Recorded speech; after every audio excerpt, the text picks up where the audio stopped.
You do not own your home or business. I'll say it again. You do not own your home or business. That sounds crazy, right? What an outlandish and ridiculous thing for me to say. What the hell am I talking about? Of course you own your home or business. You live in a house that you purchased in your name, and you run a business that you created and built in your name.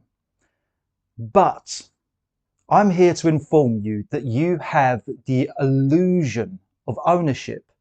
You do not own your home and business the way that you think you own your home and business. And in this video presentation, we shall examine why and how your home and business is owned and controlled by the Crown and State. My name is Russell Paul Arthur. I am from the Grace Sovereignty Academy, and I teach people the knowledge, skills and lawful procedures on how to reclaim and reassert sovereignty in their lives. And in this video, you are about to find out why you do not own your home or business, and how you can correct this situation when you achieve personal sovereignty. Here is what you first need to know. Right now, you as a living man or woman are registered as a citizen of the state. The citizen is a name and title that describes a corporate legal entity, a character of law that operates in the public domain. The citizen is a name and title that was created by the state. This means the state owns and controls the corporate legal entity known as the citizen. And this also means the state owns and controls everything the citizen does, earns, and owns. Now you are a living man or woman. You are not a corporate legal entity, right? You are not the citizen. However, you have registered to become a citizen. You have taken on the title of citizen.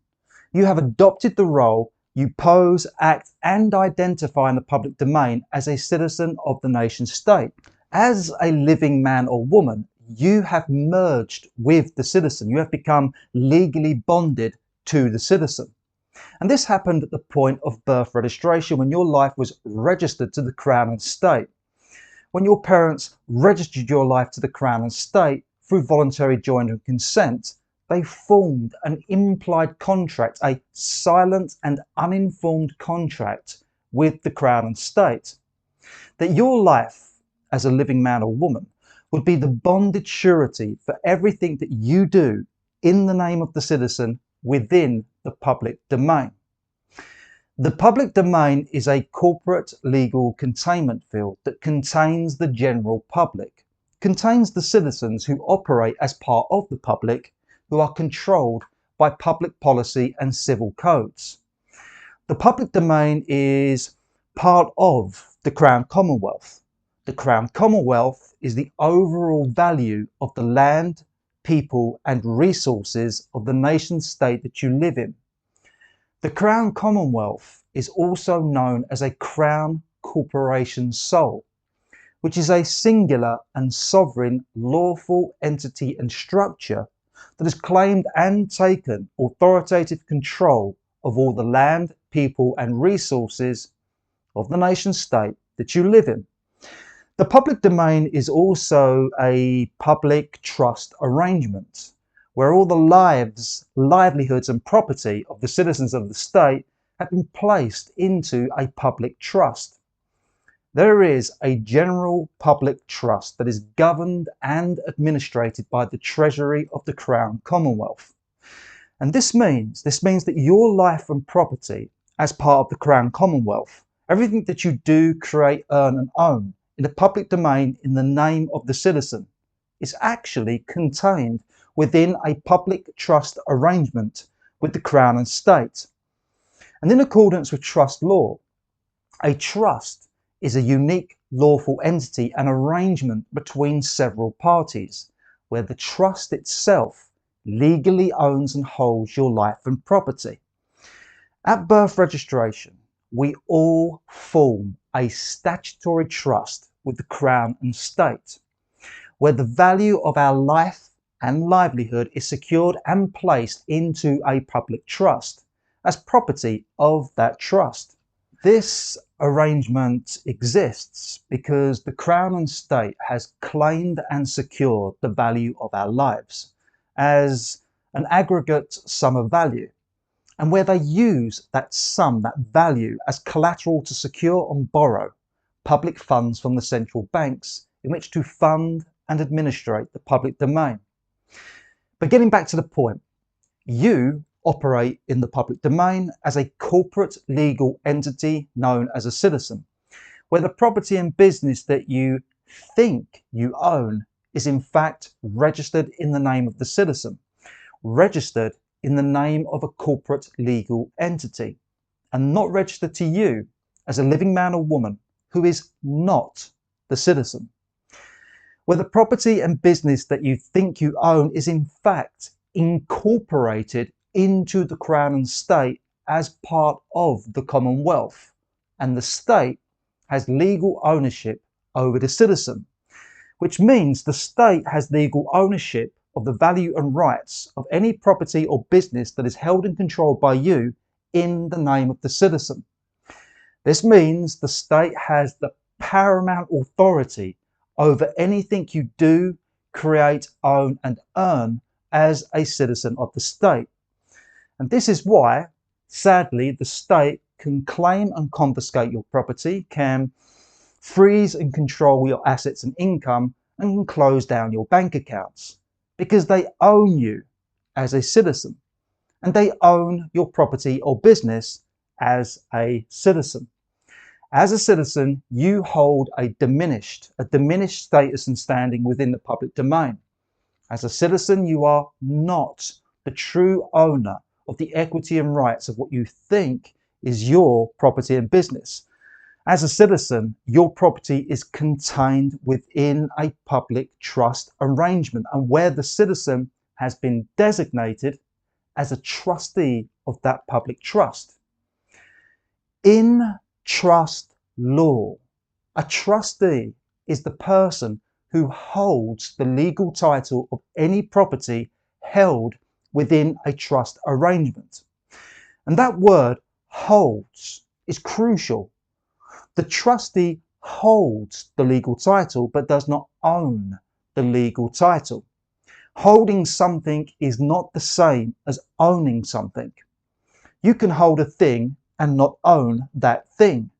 You can hold a thing for someone else where they own the thing, but you are entrusted to hold the thing for and behalf of that someone else. Remember that. Now, as a trustee of the public trust, the citizen holds the legal title of any property in that trust. This means the citizen is legally responsible and liable for the maintenance and upkeep of the trust property.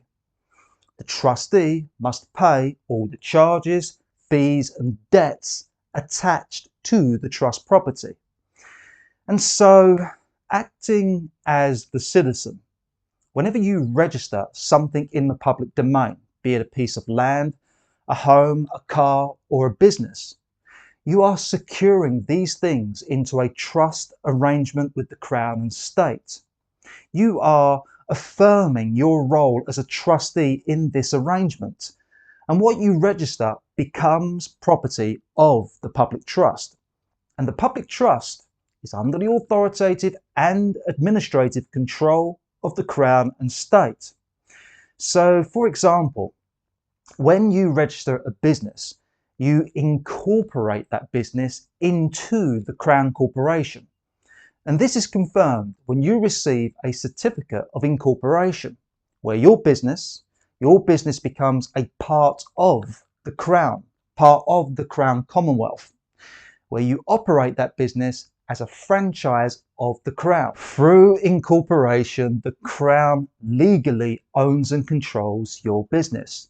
And you are just a franchise where you are entrusted by the Crown to operate that business in accordance with corporate bylaws designed to control and extort value from your business. Therefore, when you incorporate a business, you have a business that is working within the corporate legal structure of the Crown and State. You do not own the actual business. The business is a registered corporation owned by the Crown and controlled by the state. And the same applies when you register your home or land with the land registry. When you act as a citizen to register your property with the Crown and state, you are legally affirming your acceptance of the role of a citizen. You are legally binding your property as part of the Crown Commonwealth, as part of the public trust. And this is confirmed when you receive the certificated title, the legal property title that is issued to you from the Crown. Whenever you register for something within the public domain, you receive a deed, a bond, or a certificated title from the Crown or state that affirms two things. Number one, what you have registered is now property that is owned, held, and controlled in a public trust arrangement with the Crown and state. And number two, you as a citizen are designated as the trustee and have become the legal title holder, where you hold all the legal responsibilities and liabilities that are attached to the deed, bond, or certificate. In accordance with trust law, a trustee can never own the property of the trust. However, a trustee can be granted the rights to hold, possess, use, and profit from property that is contained in a trust arrangement. As a citizen that is designated as a trustee in a public trust arrangement, you hold the legal title, which means you hold the value and rights of that legal title, but you do not own the value and rights of that legal title. For example, in the public domain, when you register property to the Crown and state, you are given a legal property title. That property title represents the value and rights of the property. The value and rights of the property are vested in the legal property title. That legal property title is owned by the Crown, where you as a citizen receive the property title and you become the holder of the value and rights of the property, where the Crown has entrusted you as a citizen to keep, maintain and manage property that is owned by the Crown as part of the Crown Commonwealth. Again, holding the value and rights to something is not the same as owning the value and rights to something. And the clue is in the words. When it comes to property, you hold property in freehold or leasehold. So to reconfirm, as a citizen and trustee who holds and manages a property and business within the public domain as part of a public trust arrangement means that you do not truly own that property or business. You have the illusion of ownership, or rather the delusion of ownership. Furthermore, and most importantly, you are not the citizen. You are not a corporate legal entity. You are a living man or woman, and you are only bonded to the citizen, where the creative force of your life is being used, and quite literally, to create and build value in the name of the citizen. Everything that you think that you earn and own in this world, you do not earn and own as a living man or woman. You as a living man or woman do not own anything. That is because what you think is your property and business is actually registered, held and functions in the name of the citizen, where lawfully and technically you as a living man or woman are effectively broke and insolvent. You own nothing in the public domain. And listen, I know this is a lot to take in, and I've done my best to present this information to you in the most succinct and clear manner.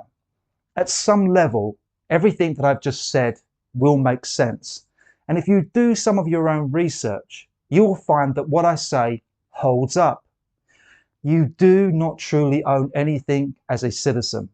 You do not truly own anything as a living man or woman. But all is not lost. You can correct the situation. You can change the arrangement. You can get remedy with the law of equity. You can change everything when you achieve personal sovereignty. Achieving personal sovereignty is where you correct your status, standing, and capacity in this world.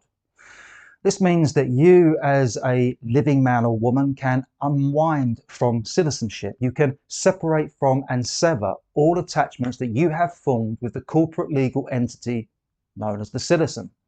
You can rescind and cancel all registrations, contracts, and bonds that you, as a living man or woman, have knowingly or unknowingly formed with the Crown and State.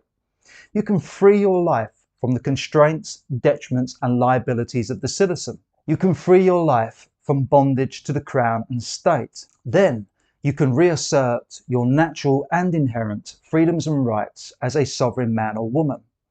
From this position, you can then utilize the law of equity to claim all the property, claim all the assets and interests, claim all the equity and rights of everything that you as a living man or woman have created and earned in this world as the citizen, where you can truly own the equity and rights of your property and business, free and independent from the Crown and State.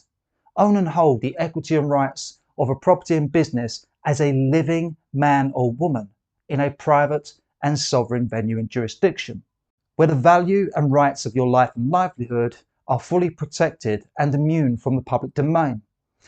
And listen, this is serious, life-changing stuff. This requires you to transition into a new paradigm of sovereignty. This is something that will radically change and improve your status and standing in this world. This is something that we teach in the Grace Sovereignty Academy. So if you no longer want to play the diminished role of a citizen, if you want to truly own your property and business, if you want to correct your status and upgrade your position in life so that you can protect your value and rights, then undergoing a lawful procedure to become sovereign is the only way forward. And I would love to help, guide and support you with that. I have the expertise and experience to ensure that you can achieve personal sovereignty and safeguard the value and rights of your property and business. So do yourself a favor, click the links in the description, check out the Grace Sovereignty Academy and connect with me. Because now is the time. Now is the time for you to make a personal transformation. Now is the time for you to reassert your sovereign authority.